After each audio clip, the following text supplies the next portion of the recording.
This visualization is looking at team TOARS stats. TOARS stands for Target and Output Adjusted Receiving Success.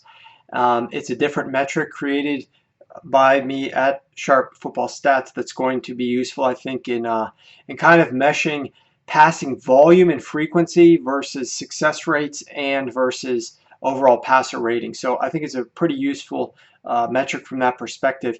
You can see here that the New England Patriots and Seattle Seahawks were at the best in the NFL in team tours over the entire football field.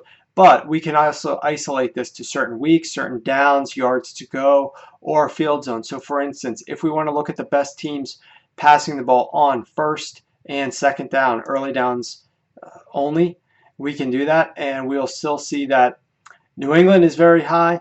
Seattle is a little bit lower, not because their passer rating was worse. They just weren't quite as voluminous from their passing output. Whereas a team like Detroit sneaks into that category with a large number of passing attempts and a very high rating.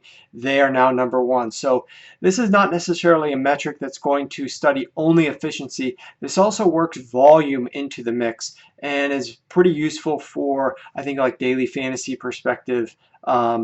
As well as just overall efficiency, because for daily fantasy there's two things that you clearly want to be able to study. You want to be able to study volume, and you also want to be able to study efficiency. Sometimes efficiency is more important than volume. Let's say you're at the goal line and you need to score a touchdown, or you don't. You have 2 carries and you're able to turn 2 of those carries into touchdowns.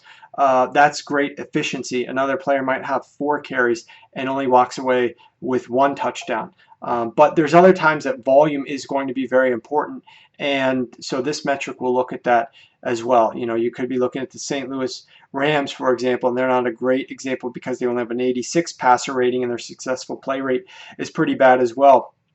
But there are teams that have had decent successful play rates and okay passer ratings, but they just don't throw the ball very much, and so you're not going to really want to focus on chasing too many targets from a lot of different players on an offense like that.